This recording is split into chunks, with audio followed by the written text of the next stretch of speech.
Hello and welcome to Educator.com's AP Studio Art 2D Design curriculum. Today we're going to be looking at a project called Texture. So we're going to be looking at visual textures and kind of how to make a creative image using visual texture as our emphasis. So let's jump right in.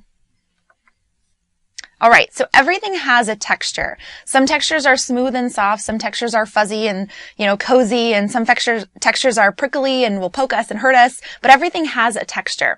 So placing emphasis on a texture and not something else is a difficult part and the design problem for this project. So a lot of times what happens is we'll take a picture of texture, but it won't really exemplify texture as that principle or that element, and we'll have lots of extra stuff in our picture. So we really have to focus in on trying to create an image that shows texture visually.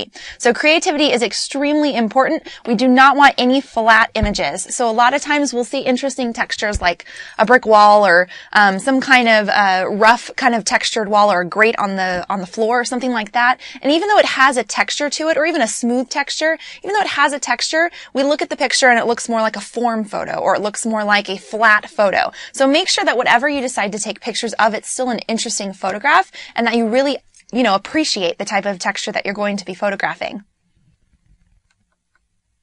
Okay, so a great example are lots of different plants, and this almost looks like a seaweed type of plant, but you can see that the texture is kind of moving through the photo. It's kind of smooth on the edges. It almost feels like, or looks like one of those plants that almost feels like velvet, if if you've ever touched something like that, but they almost feel velvety and really soft, and we kind of get that from these edges that are being really soft and kind of highlighted on the edges of this photo.